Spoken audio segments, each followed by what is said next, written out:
Alright guys, so another day, another black man violated. This one is called banking while black. This is what happens when you're a black man trying to do well for yourself and make it home to feed your family. Good evening, I'm Kevin Dorn. This is Nightcast. Accused, handcuffed, humiliated.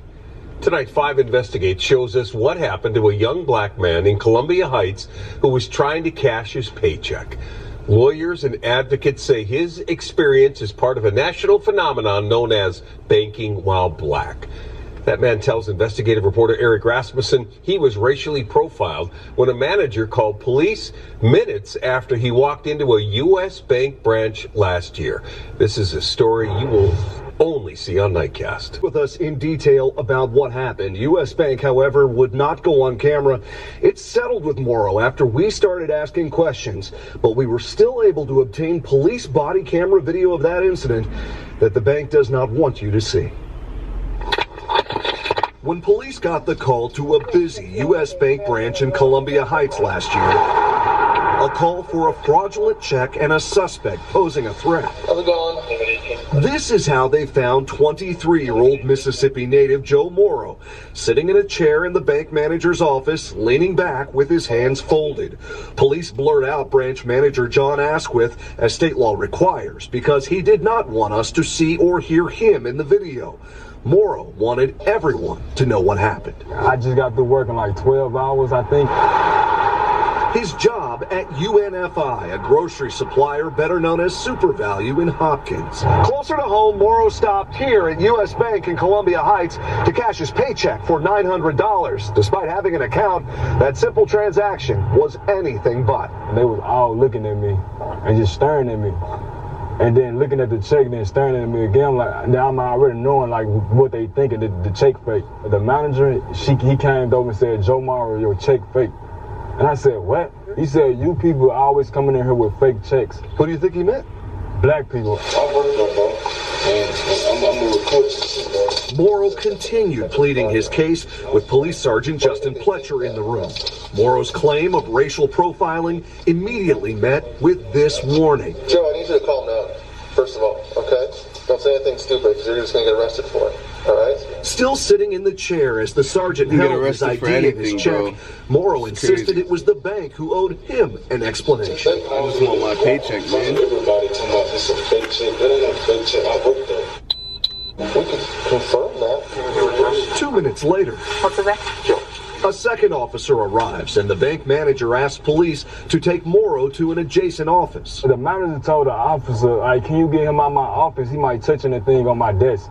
I'm like, what? I'm like, that's when I got super mad. Like, what? I'm gonna touch something on your desk. Joe. That anger only visible for a second. Joe, let's go over there, man. When he complies with officers' orders and stands up. Okay, let's make something. A split second, Morrow says he'll never forget. Like, definitely when I got handcuffed and stuff, everybody looking like, when I'm coming out his office, I was handcuffed, so people looking. How did that make you feel? Like crazy, like I'm a criminal or something, like I'm doing like something bad, like I actually came here with a fake check. In his report, the sergeant later wrote that Morrow flexed at John, the bank manager, in a threatening manner. I didn't threaten him. I got up, like, you know, in a like, you know, like a mad. See, they always try to justify it. He was doing this. He was acting like this. This is a man you're talking about. It's not no little boy, not a high school student, bro. This is a grown man trying to collect his paycheck. You expect the man to be calm and smiling with you and putting up with bullshit?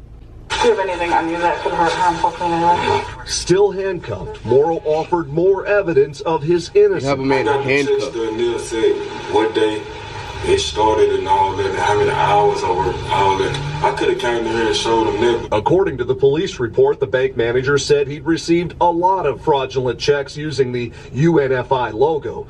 Morrow says the manager claimed he... And I know a lot of you guys are going to be in the comments saying, "Oh, he should have did this, why he didn't do, why he putting up a fit." What would you do? Everybody want to talk about what the black man should have done, what the black man did wrong. What would you do?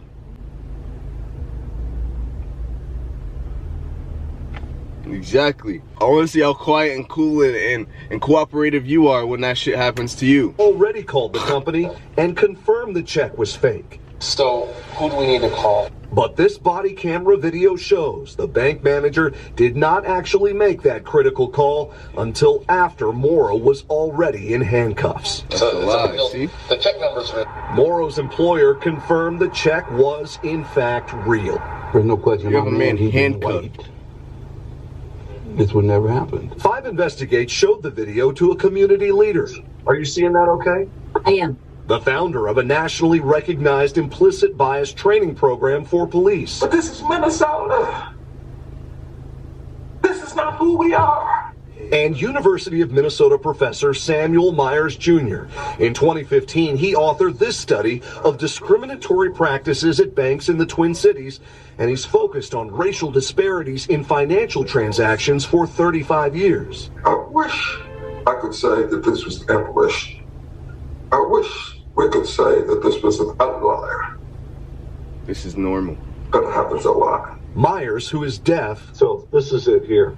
watched the body camera video with us over Zoom with the assistance of captioning. We as black people are aware that these things happen at banks, at grocery stores, at supermarkets. This is a classic example This is vintage. of instances where things escalated beyond what they needed to escalate to. Okay, Joe, let's get these cups up. Exactly. But Morrow's ordeal did not end. People that outside of the black race don't realize is like how a simple task can turn into hours of you being locked up, hours of you being arrested, you having to fight for your rights, fight for your life, you have a family at home, just because you wanted to do something very completely legal.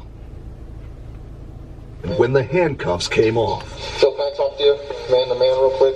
For more than Pink 10 handcuffs. minutes, Morrow remained in this office. They're making fake checks with that logo on, right? Sergeant Pletcher did most of the talking. So what the branch manager has to do is call and make sure it's a good check. That's I not need you what to the stay procedure calm, was. Okay, because when you start acting like this, it makes you look even guilty. Acting like this. No, I know. I'm saying, but when you start getting upset and irate, it makes you look guilty. Why are you acting guilty? And so the question is, what is acting guilty? Tell me, what is acting guilty? I'm sorry, but this is who I am. You blame him for creating the racism that he feels. Don't do anything stupid. It was another part of this exchange Are you kidding? that struck a nerve with Tyrone Terrell. So play calm, play cool, and wait for you to be validated. Okay? Oh my God. The former director of the St. Paul Department of Human Rights and the president of the African American Leadership How do you Council keep says cool? Like, the I'm sergeant's getting choice of boiled up words right now. matters. Wait to be validated. That's 450 years of history of slavery. Do we got to still wait for white America to validate us?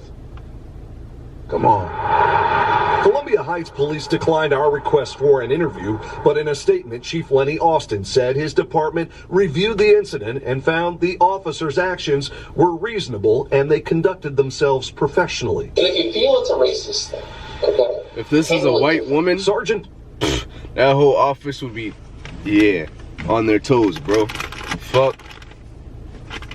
Fletcher wouldn't go on the record with us, but still sent us links to network news programs. If I'm not on the same side as my community, then I'm failing them and I'm failing this badge. He was praised on national TV for how he handled a call involving a black health inspector 2 days after the death of George Floyd. I think we need more police officers to speak up. But Fletcher is not talking about this video that few have seen until now. There are going to be plenty of people, I imagine, who will say, this officer acted admirably.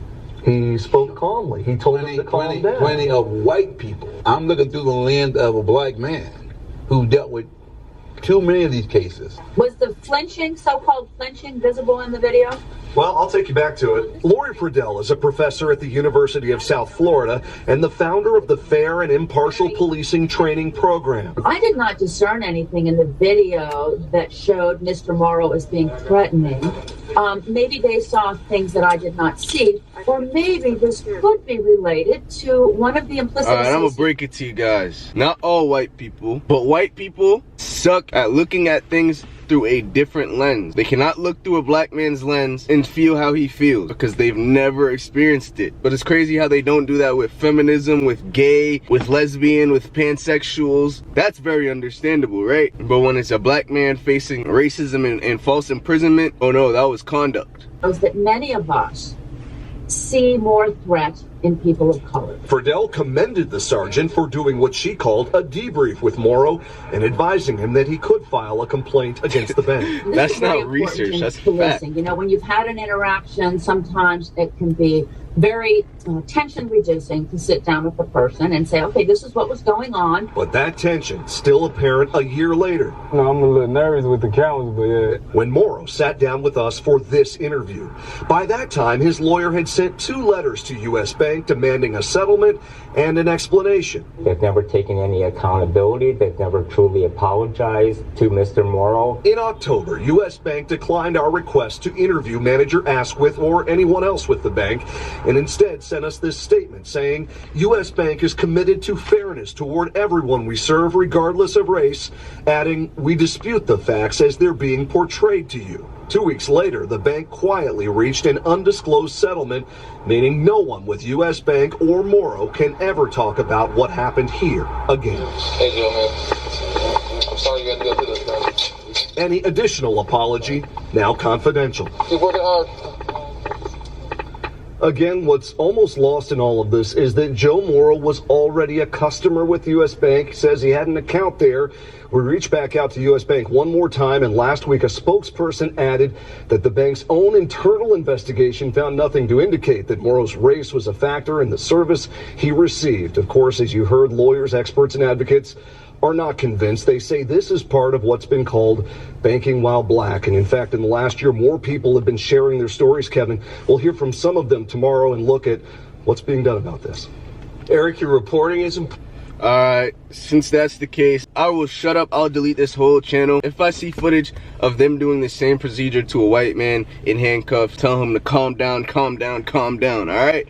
Okay? But in reality, this is one of the major power checks of white America, bro. This is an equivalent of a white man spraying you with a big ass water hose for drinking at their water fountain in this day and age, you feel me? You wanna make money and contribute to this society? We gonna make sure you pay for that shit. Every black person watching this right now has faced something like this, whether in school, whether at the supermarket, whether wherever you are, at a clothing store, CVS, anything. You know what I laugh at? When I see a white person go into a store without a mask and get kicked out, that's when you see the real fury. And that's when I just sit back and laugh like, damn, they don't know I've been facing this shit since I was a kid. Getting kicked out of establishments for no reason, with no justification, no one to complain to. This is just reality, man. Get hip, subscribe to the channel, speak your mind in the comments. I love to see the conversation and the different point of views and perspectives, you feel me? But we out.